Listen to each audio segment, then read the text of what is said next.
na GCAM Télévision, fidèles abonnés, chers internautes, Samba Olongazana et Sengwakoye Babino, et Belé Nabolandi, émission Debout Congolais, de partout vous nous suivez à travers le monde. Je vous dis merci pour votre fidélité, merci pour votre confiance, merci Ndenge Boponi, Etando Nabino, GCAM Télévision, Tokobo Sanakate, que justice Yanzambe, Ezalaka, justice Yanzambe.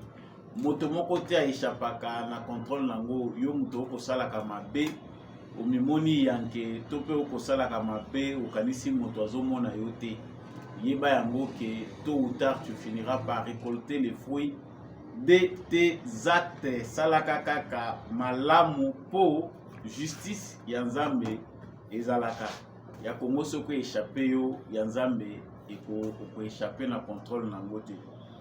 Nalombango na kei na basango ememingai mokolo lelo liboso na bino sango ya liboso ezali nungu toyokaki ete mwana mboka général Chiko Chitambwe abikaki bongo na liwa par rapport ya traîtrise oyo ezali kosalema na kati ya chaîne de commandement ya armée na biso. En tout cas na front bitumba ezali makasi entre ba congolais oyo bazali ko jouer double jeu en même temps bazali ko mibenga ba congolais la moyi kasi na butu bango bazali ko se comporter na ba paya parce que ba stratégie to pe ba acte na bango ezali commandé to pe téléguidé à partir ya extérieur, c'est-à-dire le Rwanda tokozongela sangwana penza mokolo ya lobi Paul Kagame a kendaki bongo na Luanda kokutana na Joao Lourenço président angolais na masolo na bango basolola ki communiqué bimi par rapport à rencontre na bango etalisi ete Paul Kagame azali disponible pour na kosolola na tata mokonzi ekolo Congo Félix Tshisekedi basolola kasi biso ba congolais tozali pe komituna mituna dialogue yango ekobota nini penza oyo ekoki kobima na lisolo oyo mokili mobimba ezali na besoin ya komona entre République démocratique du Congo na Rwanda yango penza nde kozala mama likambo na biso ya mboto silisa na tole ya protestation oyo ezali kouta depuis Katanga kolandisa maloba to pe ba propos oyo ezalaki tenu na Augustin Kabuya secrétaire général ya UDPS. Na rappel na ko talisa biso ete mokolo ya dimanche Augustin Kabuya a salisaki matinée politique yango na sima matinée politique wana ye a lansaki appel abelelaki bandeko ya Kasai oyo bazali na Katanga batika ko s'ingérer na ba affaire ya politique ya bakatange. En tout cas ba réponse ezali kouta de tous les sens bandeko ebele bazali ko se sentir vraiment impliqué balobi ba propos wana ezali responsabilité de la part d'un secrétaire général de l'UDPS ezali dénature ya ko envenimer situation oyo de temps en temps ezalaka tendu entre Kasayen et Katangé. Est-ce que Augustin Kabuya akoki ko revoir maloba na ye? Est-ce que Augustin Kabuya s'est comporté en responsable? Tokozongela momuke lisolo wana parce que elobisi pe balangue ebele batu mususu bazaka na courtoisie koyeba koloba malamu te moye tocha ba vidéo na bango ezali te mais tokomeka pe ko analyser situation wana po toyeba tokomi wapi nini pende sengeli kosala po parti présidentiel en tout cas et retrouver image nango confiance nango d'antan oyo ba congolais nyonso bayebi ete parti politique oyo eningisaka penda mboka Congo ezali nde UDPS. Voilà nyonso ekozala basango na biso tozali ko traiter na numéro oyo. Encore une fois de plus na souhaiter bino le bienvenu boye imalamu na kati ya émission Debout Congolais. Soki ezambala na ya liboso ozali ko rejoindre plateforme oyo ba éclairé à travers émission Debout Congolais. Je vous prie de vous abonner pour ne jamais manquer notre actualité et surtout liker, partager na voisin yep azala éclairé lokola yo et kozala wazalendo na motema ezali obligatoire, kozala FARDC na motema ezali obligatoire. Tout citoyen congolais d'où qu'il vienne qui qu'il soit par rapport à âge na yo nini yo ozali na obligation morale ya kozala sima ya mapinga ekolo na biso soki sentiment na yo ezali ko pousser yo ozala contre armée sous prétexte que ozali contre ba dirigeant o bazali ko kamamboka lelo yeba ozali citoyen moko ya malamu te ozali inutile. Merci d'accepter que na banda na conseil wana pende ezali malamu sima awa tozongi sikoyo na basango na biso. Sango ya liboso na banza bosibo yoki yango na ba bitando mususu mais na sepelaki penda kozongela mo parce que na émission na biso ya lobby to salaki na mwana mboka mbi ya chako to manyola ki yango penza te mais ezali na situation oyo ezali ko nyokola armée na biso armée ya République démocratique du Congo oyo esengeli penda congolais nyonso afungola miso esengeli penda bakambi ya ekolo Congo bafandela yango penda malamu mpona koyeba kotrouver ba solution oyo ekoki kosala ete phénomène oyo ya infiltration phénomène oyo ya espionnage na kati ya ba institution na biso na armée na biso na kati ya état congolais esila. Général Chiko Chitambwe azalaki nommé mikolo esili koleka chargé, commandant chargé des opérations na coin moko spécifique. Azalaki nommé te pona Nord Kivu Mobimba. Azali na coin na ye esika oyo batie chargé ya ba opération. C'est-à-dire yende mutazali ko mener ba opération nyonso na coin oyo ba pesaki. Mais kasi wuta azwaki ba fonction wana azali lisusu na kimiate. Kimiate pourquoi? Parce que ezala badjo na ye, ezala entourage na ye, nungu ezali mingi. Tozali ko constater pour ceux qui toko kozonga moke na historique, tozali ko constater guerre moko médiatique oyo même ba journaliste ebele ba communicateur ebele ba sombi biso tokanisa eka que moni likambo ya ko ba journaliste bazali ko défendre mutu ezalaki kaka likambo moko ya ba politique, c'est-à-dire ba politicien mutu bazali ko futa ba journaliste ba communicateur po balobaka pona image na bango.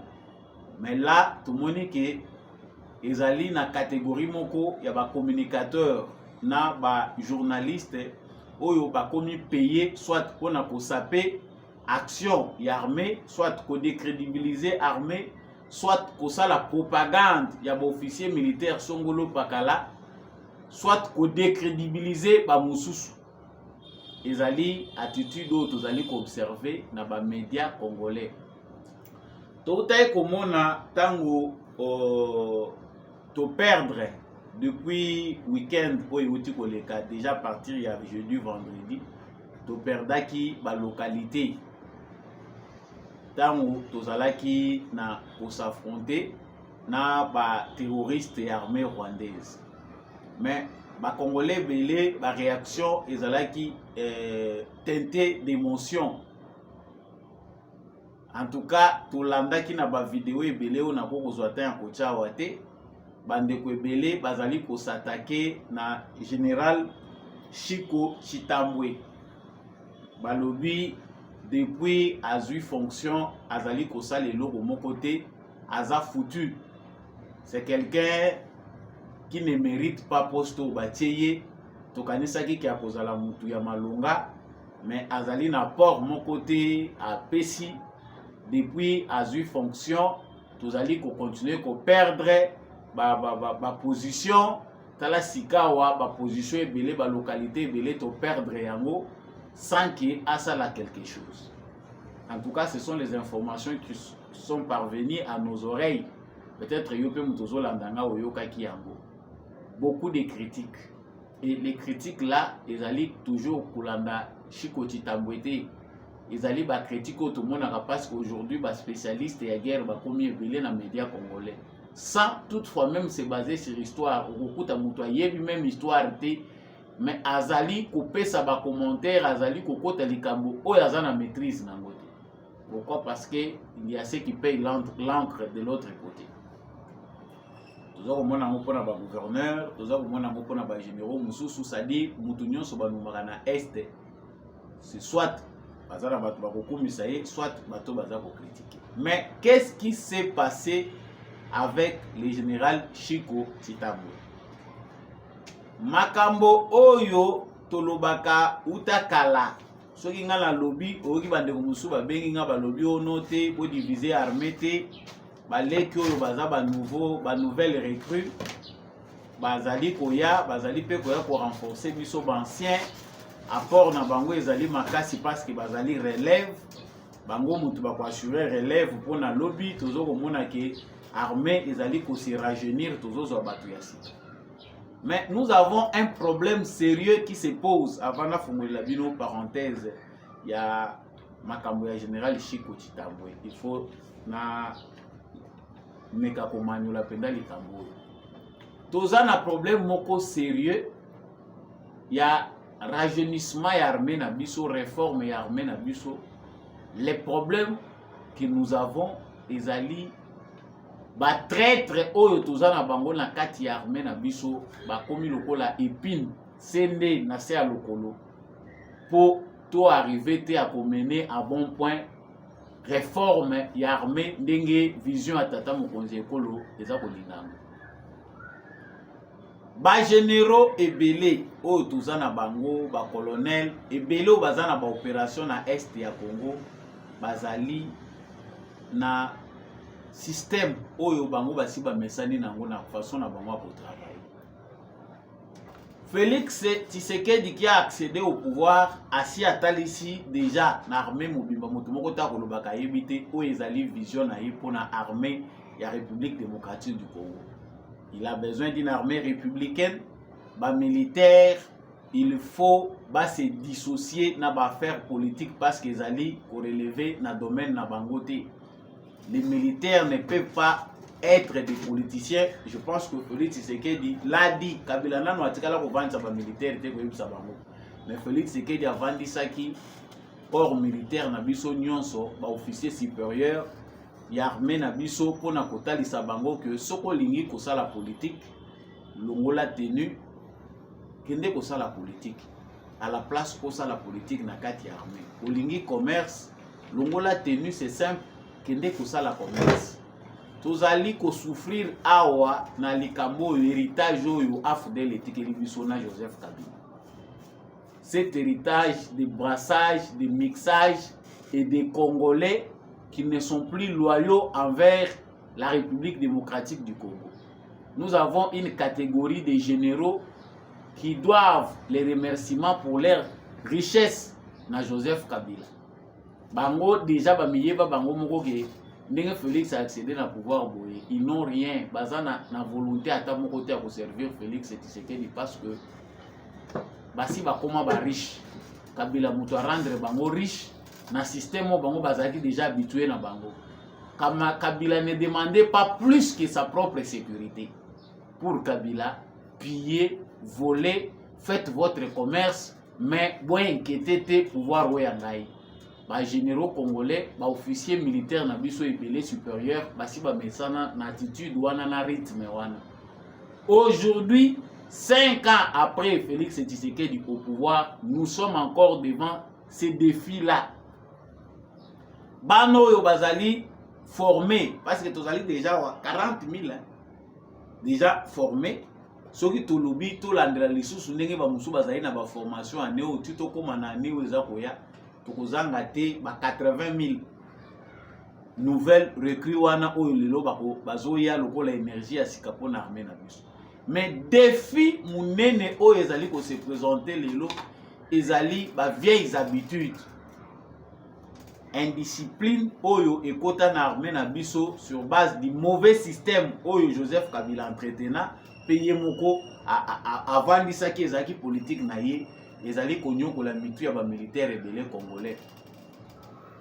Siko lelo toza komona ke soki batindi ba nommer mutu asika azali lokola mouton.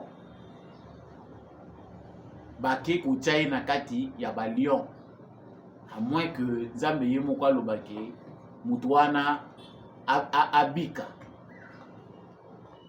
Chiko Chitambwe bato mususu pona bao bakumisaka ye parce que nous n'avons pas le temps pour louer ba militaire, baza ba politicien te ko to louaka bango. On peut apprécier ce qu'ils font, mais to ko ça la bango ba louange à l'excès, c'est il y a risque pour to transformer bango ba comme ba politicien. Les militaires baza batute au faux ba vanda ka po bazwa ka honneur na biso ba civil to koma ko yembela bango banzembo. Là c'est très dangereux. Ce qui militaire to komisa ko komisa bango na angle wana. On peut bien acclamer nos héros, pour vénérer bango parce que ce sont nos héros, bazali ko servir d'exemple. Mais bako ko sala objeté ya culte. Pona biso ba congolais. Pour biso tozandenge wana na makila bato tout bakoli na jalelo, ils n'ont rien appris depuis Mobutu tilelo. Bato bakoli na jalelo bazaka na culture wana ya ko fabriquer ka banzambi. Ya culture ya personnalité. Chiko Chitambwe akiti na terrain place oyo akei po asala musala na ye bapesi ye liboso azalaki adjoint na makambo etali ba opération balobi te topesa ye na opération moko acordonné yango. C'est-à-dire c'était l'occasion pour bango ba trouver moyen ya koboma ye bamoni que nous avons un élément nouveau. Stratégie ya Tshisekedi ezali ya koliquider biso. Il faut tout longola élément oyo parce que il a déjà étudié, il a compris ce que nous sommes. To effacer ye pour tout tikala kosala na makambo na biso. Biso tant tolobaka ba tunsu ba kanisa ke tolobaka makambo ya liboma, ce sont des informations que nous recevons venant du front. Depuis début ya mandat ya Félix Tshisekedi bato baza ko cesser koloba bolongola ba officier militaire nyonso oyo bazali na front oyo Kabila tika. Nous avons nos officiers militaires qui parlent bien le Kinyarwanda, qui ont des familles au Rwanda. On ne sait pas si nos services de renseignement va maîtriser le mouvement. Il y a des généraux na biso nyonso bazalaka na front, ou bazali na champ de bataille, ou bazali na kati ya ba opération. Chiko Chitambwe akei na ya lobi bon maintenant to changer stratégie, voilà ndenge to kosala to balobi ai basingeleli na Kigali. Mutu wana aye akobrouiller ba piste nyonso moyen bozwa ba information nyonso ndenge to sailaka makambo ezati. Il faut l'éliminer. Basi basali plan na bango ba planifier balobi toi encercler ye ya ko suturaka to bomi. Comment des subalternes parce que baza 6 officiers au Chiko Chitambwe akangisi baza déjà na Kinshasa. Ils prennent des décisions à l'insu ya chef na bango mutu azali en fonction. Chiko Chitambwe yebite ke bango bazui ba décision yako faire reculer ba troupe. Bolo wana position bozali wana bo reculer sans bitumba mi eloko moko.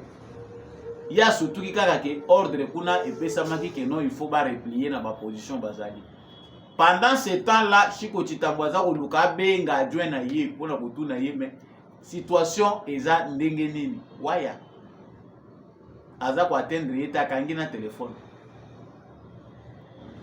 Comment yo mutu ozali officier, ozali na front, ozali na chaîne ya commandement, obungi, ozali sous repérable te, signe de vie ezali te na téléphone. C'est que otie batu na situation moko ya insécurité, aussi au planifié.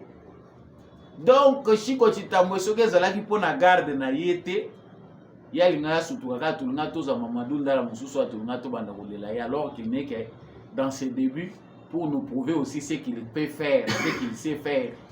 On a besoin de nouveaux Mamadou Ndala, on a besoin des officiers qui peuvent aujourd'hui faire rêver les militaires congolais que ceux qui toza na front tozo sentir penda que oui makila ki congolais zo sala ba officier wana bazoza na biso. Balingaki baboma mwana mobali ya bato. Pourquoi? Parce que ba comprendre qu'il est en train de perturber leur système. Il nous faut combien de généraux militaires oyo bazali kokamba Nord Kivu na sous état de siège parce que bakizasyo ezaka ka général militaire. Il nous faut combien makambo esale makawana yo oyeba katendenge nini.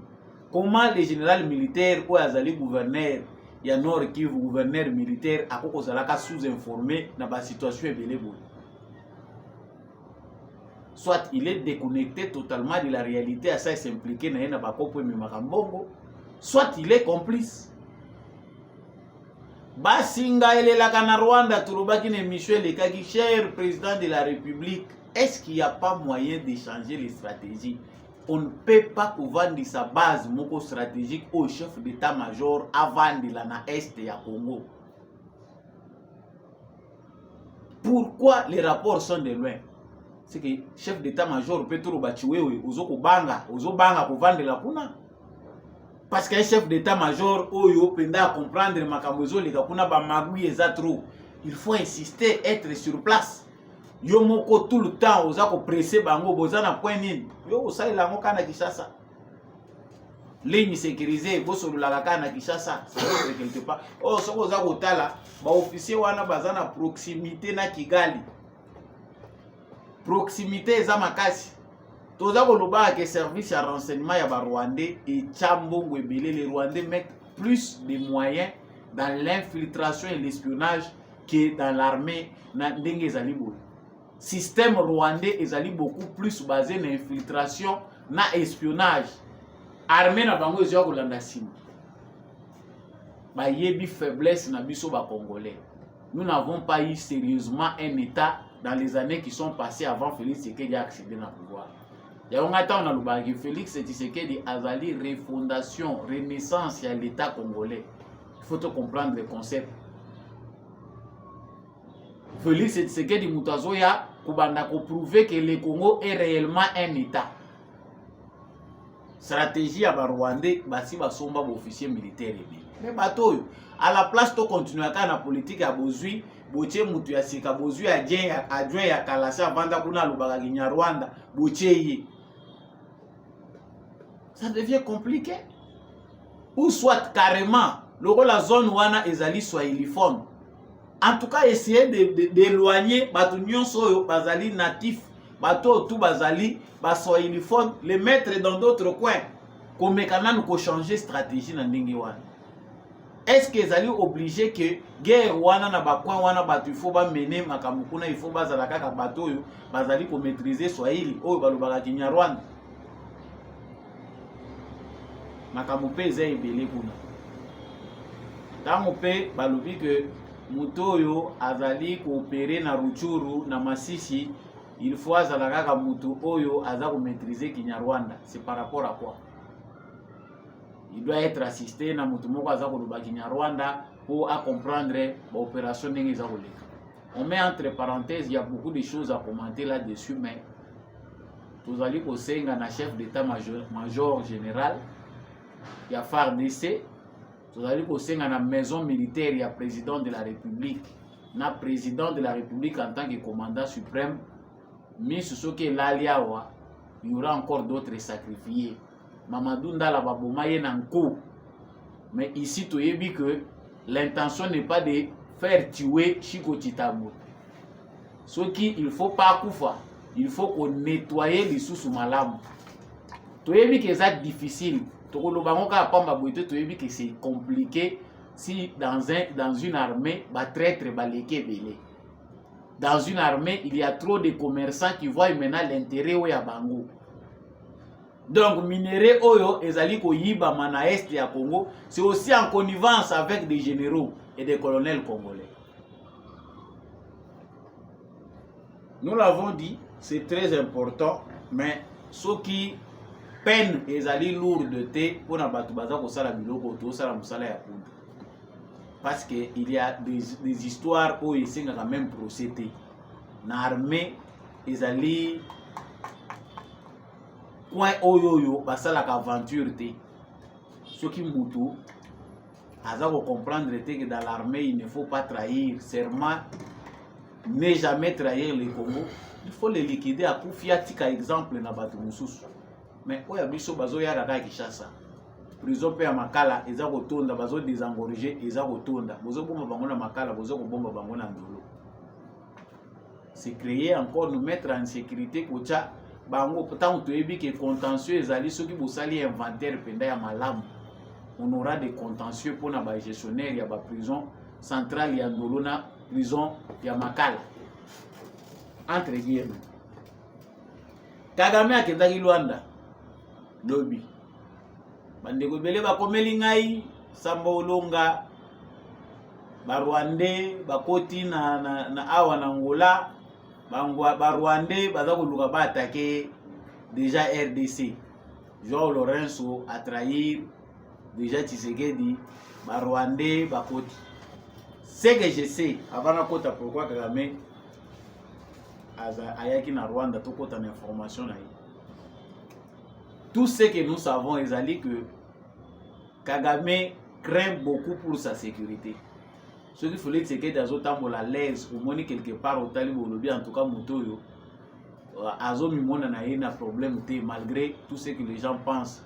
Au banga ou batwazo banga la Tshisekedi, mais Kagame aza ko banga ya kosakanati. Pour Kagame andima ko se déplacer au Kende na Angola, il a fallu attendre très longtemps. C'est-à-dire, va reporter rendez-vous 2 fois. Tu as vu bien que Félix Tshisekedi, depuis qu'il est parti, il s'est sali une semaine. Et ça qui normalement, dans les 48 heures qui suivent, nan Paul Kagame peut acquérir. Mais Paul Kagame, zéla. Les militaires rwandais sont descendus parce que comme dans ses habitudes, Kagame a comment kotambola naïe, n'a pas force spéciale naïe, donc sécurité renforcée. Il faut que les militaires rwandais descendent en grand nombre. Bango moko ba s'assurer la sécurité ya mokonzi na bango ndenge ya ko quitter la place à kozala. Donc un grand nombre de commandos yaye pour s'assurer que salami. Les militaires qui sont descendus au bakiti na Rwanda na Angola et Belé bayaki équipe d'avance bayaki na cadre ya sécurité ya mokonzi na bango. Yango nde ba information tout ça nango d'abord ya sur présence ya ba militaire rwandais na sol angolais. Ils allaient na cadre ya koya ya Paul Kagame. Ceux qui ont d'autres informations, on ne refuse pas les informations parce que tu as vu que l'objectif ya ba occidentaux ils allaient créer ba foyer attention na ba divers coins na ba frontières rebelles à RDC pour Tshisekedi à se sentir étouffé à collaborer. Ce n'est pas pour rien que à la veille pour Kagame aya baza kozela basali ba manœuvre na bango boyoki ba créer forme sous na nord ya Goma. Bakimi ba kote nyonso to mesana koyoka mweso o koto bakimi na coin wana FARDC a progressé côté wana baki côté na pour engager front côté mususu bakomi ko kende na bisiko bayebi ko kende te bazo ko kende wapi baza ko palangana partout. Pourquoi? Parce que l'objectif c'est déstabiliser, attaquer les populations civiles, créer des mouvements de panique, des mouvements de déplacement massif des populations civiles. Wane comme objectif na bango, ça peut aider pour que Félix Tshisekedi a cédé. Donc ils ont moyen de pression ya Kagame na ba négociation bango bazali kozela. Toyoki Kagame après avoir discuté, échangé avec le président Yangola, Oyo Azali, médiateur choisi pour un dossier Oyo, il accepte de rencontrer Félix Tshisekedi. Le choix de l'endroit, Ezali, président angolais, Ndemutu, et Sengeli Apona, et ça va dépendre de la bangomi balite. Ce qui paraît arranger la communauté internationale parce que ba pays nyon sotoyo kiawa biso baza ko pesa biso dekanda balobi il faut trouver une solution diplomatique. La solution doit être diplomatique et non militaire. Oui, nous sommes prêts à échanger toyoka criminel Kagame a kolobanini gouvernement congolais ndi mutelobaki amongai sambolonga. Mais au préalable tulingi ba militaire rwandais babima sur le sol congolais. À 3 reprises, Kagame a fait semblant de faire sortir ses militaires du sol congolais et puis à Kokisa Yangote. Quand il fait semblant de retirer les militaires, il crée encore un autre incident à maintenir les militaires, soit à renforcer la présence. Et loko biso toza ko sous-entendre ezali que biso Congo tozali na contrôle te ya ba frontière na biso na Rwanda depuis le début de ces conflits. Parce que ba frontière na biso toza ko constater que chaque information toza ko yeka ba frontière na biso ezali poreuse, ezali facile muto akota bima na ye baza ko kota baza ko bima ndenge balingi. Ils ont déjà un mécanisme mis en place pour bela ka on a ba émission les cas qui baza ko kota baza ko bima ndenge balingi. Sikoyo awa balobi qu'il faut le sou bakota po basi bakuta na mbala biso ba congolais tout monde ya sikebima kuna te. Ezali po ba solola nini déjà ba mekaki ko solola na cadre de l'Union africaine tout monde que ezali deux langages différents. L'autre Kagame c'est un hypocrite, lui il cherche des sujets de diversion à distraire Batuta et les Kakanango pendant que lui est en train d'accomplir son travail pour Moussala Yebatila na pouvoir. Est-ce que c'est un dialogue pour nous faire passer le temps où il y a un bénéfice à tirer? En tout cas, analyse de ça les alliés qui par 4 chemins, ils allaient perte inutile il y a temps. La communauté internationale sait que Kagame est devenu têtu, ils allaient grâce à appui na bango. Ce sont eux qui ont utilisé Kagame pour comme Musabiso na point haut connu. Il n'y a jamais eu de sanctions à l'encontre de Kagame. Tant qu'il n'y a pas de sanctions, comment voulez-vous qu'il fléchisse? Mutuana a koyi ko fléchir ndenge nini tango azomona ki batwana balobaka na munoko. C'est que bazana ye. Masolo nini Tshisekedi bakokende ko solola na Kagame. Le solo ya malonga ezalite. Le discours que tient Kagame est un discours de fou. Dire que il y a une population menacée, il y a un génocide au Congo, Batuti bazali menacé. Ezali rôle ya Kagame te kokende ko attaquer RDC pour protéger les Tutsis. Si les Tutsis sont rwandais, rappelez-les, ramenez-les chez vous. Ceux qui baef de l'air né aux Ali Kobanga, il y a des Rwandais sur le sol congolais, oyo baza ko se sentir menacés dans le régime ya Kagame. Si on fait que tous les Hutus et les Tutsis qui sont sur le sol congolais, oyo bakimaka, à chaque génération, il y a des Rwandais qui se sont déversés au Congo. Si c'est pour ça que Kagame c'est ça en insécurité, le Congo n'a pas de problème. Si tous les Hutus au Congo qui se veulent maintenant être congolais, Bazali Lelo menace pour Paul Kagame, que la communauté internationale tranche. Azwa Bango, Akende Kosala Bango, Yalingi, qu'ils organisent un dialogue. Là-bas, comme ça, ils vont s'arranger. Mais nous savons que le but, ce n'est pas ça. Les fonds est creux, c'est que Kagame veut se gagner du temps. Et la communauté internationale lui a donné ce temps-là.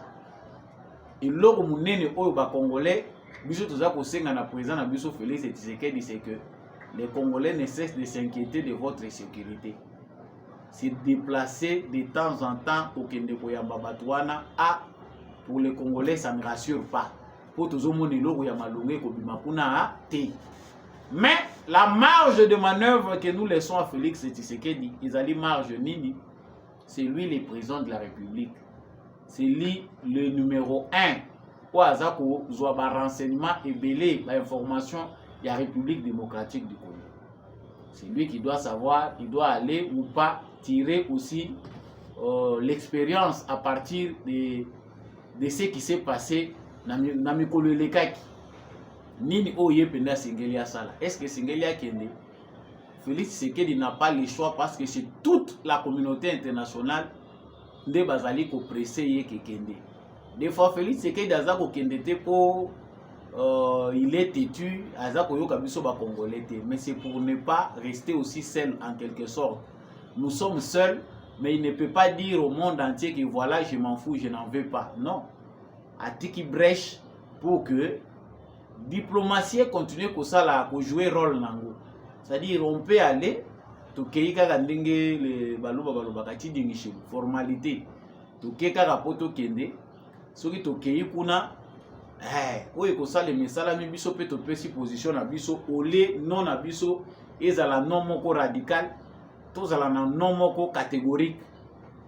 c'est-à-dire tokei to présenter oyo ezali thématique na biso to pesi oyo biso tokoki koloba esili. Et nous Congolais devons aussi nous organiser pour mieux parler avec des preuves à l'appui sur les génocides, l'Holocauste des Congolais. On nous a massacrés, on nous a tués. On a comme l'impression que la communauté internationale est à Libangoti. Comment résoudre les problèmes des rwandophones qui sont au Congo? Il faut recourir à l'histoire. La communauté internationale doit accepter ses responsabilités vis-à-vis de la crise à l'est du Congo. Ils ont inventé eux-mêmes cette crise en demandant à Mobutu d'accepter d'accueillir des réfugiés rwandais pour cause du génocide. Préjudice yango le lobiso toza vivre. Le Rwanda aujourd'hui est un État à féliciter pour les Européens, les Occidentaux qui avaient poussé Mobutu à faire ça. Aujourd'hui, Kagame est un modèle. Malgré tous ses crimes, il demeure modèle pour les politiciens qui sont les travailleurs des multinationales de leur pays.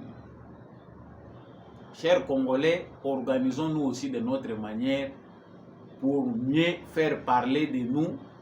Les génocides, c'est mieux parler de l'Holocauste parce que tant que le génocide, c'est-à-dire les un peuple moko bango exterminé alors qu'on a tué les Congolais dans l'ensemble. Et ça s'est passé à l'intérieur. C'est l'Holocauste des Congolais. Bazoya bazoko massacrer biso, bazoya bazo massacrer biso po bazwa oyo ezali ba minéré bazali koluka. Donc chers Congolais, ne perdons pas beaucoup de temps. Le défi est dans notre organisation. Le défi est dans notre gestion de la chose publique. Piège au bango batandre biso abayebi que les Congolais ne savent pas s'organiser, les Congolais ne réussiront pas à s'organiser. Alors, Touzana Tshisekedi o azali oben, Tshisekedi azali homme opportunité. Tokoki ko profiter na volonté politique o Tshisekedi azanango. Po naza ko continuer ko yebisa batu na analyse nanga ke ba mindele bazotangela Tshisekedi mikolo. Baza ko linga ko éterniser crise o bayebi ke Tshisekedi to étouffer ye. Asa le côté azala na temps ya ko s'appuyer sur ba question de développement té ale ki satango nenyo sur ba question sécuritaire. Après lui qui sait s'ils peuvent revenir. Mais nous avons cette ferme-là assurance. Nous sommes convaincus que avec Félix Tshisekedi, nous sommes déjà quelque part. Malgré Nyonso Bazali Kosala, ils sont obligés de rendre justice. Basa Langona Lulenge Amabe, Basa Langona Lulenge Amalab. Ce qui est important pour nous, c'est que qu'on nous laisse notre Congo entier. Et Ezali Bitumba ya makasi na stade auto komiwana. Les Kagame qu'ils utilisent pour que nous soyons dans le dialogue, il n'y a rien de bon ne va sortir là. Nakanisi que le président doit continuer à jouer, jouer dans la discrétion, d'être imprévisible. C'est plus bien pour nous parce qu'on ne sait pas faire, voir réellement ce que Tshisekedi peut faire demain. Mais nous sommes convaincus que nous allons nous en sortir. Armée Nabiso et Sengeli et Sokwama, mais ils ont des décisions importantes où Sengeli Tozwa. Et le président de la République Tozali ko recommandé que Nzambo Yakela Mukili, s'il existe réellement, il doit donner à Tshisekedi un nouveau esprit. L'esprit à vengeance. Félix Tshisekedi est très bon. Il a une mission de pacifier le Congo, de mettre le Congo dans les rails, mais il y a quelque chose qui est de sa nature, ou peut-être comme un handicap. Il doit sortir de cette carapace-là. Mais nous devons traiter durement nos propres frères qui trahissent. C'est-à-dire, dans le moment où il y a militaire rwandais sur notre sol, et un traître congolais qui aide les Rwandais à faire ce qu'ils font, la personne qui sera plus châtiée, c'est notre propre frère. Oyo a commis ennemi. Donc, nous l'avons dit, pendant ce temps que Kagame est en train de chercher un dialogue, il continue à avec son aventure. Bazo continuer bakei bazongi bakei bazongi. Nous on nous dit d'attendre des dialogues.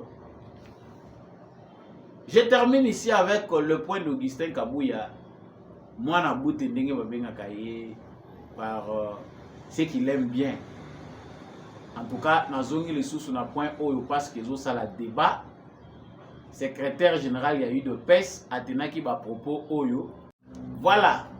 Binomoko, Bolandi va propos. C'est vrai que aspiration pour avoir comme homme d'État, ils ont peu Moussala, mais ils ont peu vocation. Notre informateur, on ne sait pas s'il devient aussi formateur. Candidat à la vice-présidence de l'Assemblée nationale, a blessé des Congolais. Dans l'andi analyse Yandeko Moko, à partir de Katanga, Azali vraiment énervé na ba propos ya Augustin Kabouya. Katanga wana batubele ba yeba ka réalité na ngote parce que quelque part le secrétaire général de l'UDPS démontre qu'il y a un problème, il y a histoire où il y a Azali ko maîtriser. Bon, excusez ceux qui battent mais c'est ça aussi la politique. Ceux qui n'ont mais la politique nécessite une bonne connaissance de l'histoire de son pays, une bonne connaissance de la géographie. Les éléments moko ya base simple oyo politicien avant ya ko bakisa ba idée na ina maele na ya zoko kotela na politique ou bien vocation azana moko na ko servir ezali parmi les informations, les éléments importants où les politiciens se font à la bongo na ye pour ça la politique malamu na mboka na ye. L'histoire du Kasai et du Katanga est aussi la leloté, est aussi la KPT parce que c'est difficile si les gens ne maîtrisent pas les liens historiques. Comment voulez-vous, dernier secrétaire général ya IDP Saza Koloba, que Batu Oyo va vivre parce qu'il y a des gens qui sont au Katanga pendant 70 ans. Bamususu bakokisi 80 ans. Baboti bana bango. Ce sont des Kasaïens, mais ils sont là comme des Katangais. Tango Augustin Kabouya zoko loba que bandeko na biso ya Kasai oyo boza na Katanga bokei kuna te po bosa la politique, bokei pona ko luka, bokei pona ko sala ba faire, bosala ba faire. Non. Si 20, 10 Kasaïens se décident de venir à Kinshasa, comme Augustin Kabouya aussi, s'installer, bavandi, basomi penda kuna bango so bakoko somba bazo sala ba faire na bango. Ils sont bien intégrés parce que dans leur pays congolais nous sommes beaucoup suppléés. Tous en loi te oyo petit congolais a postulé te to asa la politique te na kati ya province mususu. Ce n'est pas inscrit comme ça dans nos lois. La preuve est qu'à l'époque de Mobutu, il a nommé des gens. Tout ça, vous voyez que Mobutu a province Moussous, a nommé gouverneur côté Moussous. L'erreur est venue avec l'AFDEL. Et les autres qui se sont suivis, Kota Nabiso, Biso Batoaboy, ça a beaucoup plus divisé les pays. Bande Koana ebele babotami na Katanga, o bobotami kuna me bozali ba autochtone te. Autochtone. Toko makolobela lisusu makamba ba autochtone pona ba province. Mais ça c'est divisé. Même ceux qui ont créé le loi état fédéral, muto akoli kuna azana culture ya kuna. Parce ceux qui bakepe na Kasai, ebele pe bazala intégré. Ceux qui pe bake na Kasai, bakoma na Kasai bazo finga bango kuna. Bazo ba wana ya Katanga, ba uti na Katanga bazo ya kosala nini ya. Pourquoi ils n'ont pas la culture du Kasai? Ils sont nés, grandis en Katanga. Moi j'ai déjà on sololi na bango ba yebi Kasai te, ba botami kuna bakoli kuna. Sikoyo mutu wana aza ko aspirer alingi ko servir mboka na ye na politique. Donc opekisa ka asala yango te parce que azali originaire kasayen akoyi ko sala politique te. Ça c'est une erreur de communication, erreur munene ya Augustin Kabouya qui peut-être ko s'attaquer na bandeko na biso yo moni que bazali ko agir mabe parce qu'ils sont à l'encontre de vos décisions. Mais l'IDPS a des instances décisionnelles. Il y a un moyen pour ne pas mettre sur la place publique makambo ekoyi ko envenimer situation.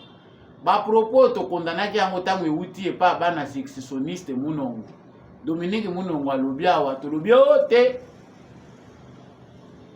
Pour la nini oza koloba boye na bakasaye. Baza koloba kasaye rentrer chez vous to lobby mais yo sikoyo Augustin Kabuya okeli susu kocha musapi nesike ezosa la passe. Qui est kasaye, qui est katange? Ba oyo eza na batu mususu ba akoli na kata province wana ba yebi eka kazalaka na asa botama wa koma ya biso a postuler pe na kuna. Eza na mutu aza na yena vocation na ya kosala politique. Il est déjà habitué là, aza déjà kuna asa koma lokola ya kuna. To ça la carte ya identité, to bana kokabula carte ya identité ya ba province. Vous verrez que c'est compliqué. Les propos d'Augustin Kabuya, secrétaire général ya UDPS, ezali ba propos oyo to éviter ceux qui ekendaki plus loin que maloba na ye, mais ça ba propos ya ko retirer. Eza ko frustrer bato ebele pe eza ko pesa ba beki na bato bazali na ba tendance excessionniste. Nous devons encourager que basala ka ba transfert wana. Balobi pona Kasai ba gouverneur baza ko wuta na Congo central. Oyo ba ko postuler ezali ba député baza ko wuta na Congo central. Bango nde mutu bazo ya ko postuler pour la gestion ya province ya Kasai. Ba oyo ba kozala na Kasai na Congo central ba ko wuta na Équateur. Bango nde mutu bazo ya ko wuta bazo ya ko postuler et vice versa. Vous verrez que ça va changer. Le fait que tozo zalaka kaka na ba gouverneur na batuya biso tendance ya batu ase oye na bako na Congo central outi o batu cataracte na batu soki ya nini kuna oye koto na Kasai vous trouvez des divisions là ethno-tribales, ce qui peut-être te comprendre que il est impérieux de mettre dans nos lois situation wana po to comme nation. On ne construit pas une nation sur des logiques tribales. Mutu azani la vocation ya kosala politique. Ako kosala ngo partout yesengela sala ngo c'est au Congo. Ceux qui batu wana ba accepter parce que la politique c'est fait à la base. Si vous n'êtes pas en mesure ya convaincre ba combattants, pourquoi vous avez fait votre choix, portez votre choix sur Jacques Yaboula? Mais trouvez d'autres raisons pour ne réprimander bango. Parce que les combattants UDPS, ils se poser des questions. Et ça se généralise même. UDPS, ils ont des compétences, ils ont des babunda, et comme il y a la négociation, ils ont alliés, oui, na Congo central, aux négociations, ils ont alliés, UDPS, ils ont des c'est ce qui crée la frustration. Batu wana pe babundaki wana pe baza pe na besoin ba occuper. Bino ba petit na bino individuel et éloigner bino na ba compagnon de lutte na bino. Ça fait très mal que ça sorte comme ça. Cher Augustin Kabuya, très ambitieux. On ne peut que souhaiter bonne chance parce que vice-présidence et Assemblée nationale les alliés Moussala Makasi. Les 5 ans oyoyo Félix Tshisekedi awuti ko banda Moussala Makasi kozala na parlement. Eza kosenga bolingo, eza kosenga kaka te kosempozaka batu babangaka yo te, eza kosenga bwanya, eza kosenga bolingo ya ekolo. Mettre de côté oyo ezali ba appétit individuel pour mieux servir le pays. Ba appétit individuel yango ebomi UDPS ya Etienne Tshisekedi, il faut to lo bango bo ezo pesa passe. Makamboto banda ko bela ngo kala samba olonga obabiloko ndenge wana eza ko exposer parti bo wana bokenda ko yebisa bango na babiro na bango. 5 ans après, les combattants de l'UDPS bazoli la maya misu. Pourquoi? Parce qu'il n'y a pas d'organisation. Mutu nyonso akosala politique ite. Mais l'homme est un être d'intérêt. Ata oto sala katokanisi tozo sala ngo ya pamba, ezalaka ya pamba te. Il y a toujours un intérêt, même dans ta tombe. Tu as intérêt sur base ya makambo oyo yo osalaki na mokili. L'intérêt, le monde tourne autour des intérêts. Yo lo ba onete ba bundaki, est-ce que bino bo bundaki po bokoma ba boya kozwa misala? Non. Bako kozwa misala directement te, mais pouvoir na bango pe ko faciliter bango yo zui. Il faut pe baninga bazwa. Tikela pe baninga. Émission esili. Na komi na suka na pesi matondo mingi na ndekombi ya Chako azalaki na sima caméra oyo pe na réalisation pour cette émission oyo et comme na bitando na bino matondo mingi N'apôtre Gérard Kabeya Chovo asala kabiso bien pour cette émission oyo et comme pas inabino. Merci à l'homme de la vérité des urnes, Jean-Louis Timbalanga. Merci beaucoup à Papa Boniface Mpunga, Papa Maurice Kikangala. Merci à Papa Paulin Tika, Papa Fredin Guama, Papa Michel Lumakaso depuis le sud-ouest de la France. Et je salue. Merci à tous ceux qui soutiennent Samba Olonga dans cette émission. Pour cette émission, des fois, ceux qui vont moniter au salut de l'émission, tu as analyse, tu as une méditation, tu as un sujet pour approfondir davantage. Pour partager Nabino. Merci aussi à Maman Bilonda, merci à Maman Lisette Mombendou, Maman Annie Massamba, merci à tous ceux-là qui adorent l'émission Debout Congolais, Bolanda Kabiso na Goma, Bolanda Kabiso na Nord Kivu, vous allez coacher pression pour que traître Babiman armée. En tout cas, je partage votre avis. Ceux qui peuvent se retrouver dans l'analyse, tant mieux, on reste ensemble. Wazalendo na motema, FARDC na motema, totikala na bolingo, na bomoko, nde ekolo na biso Kongo ekoyeba kokende liboso. Ngai na bino tokabwani awa, tomonani prochainement na émission Mosusu.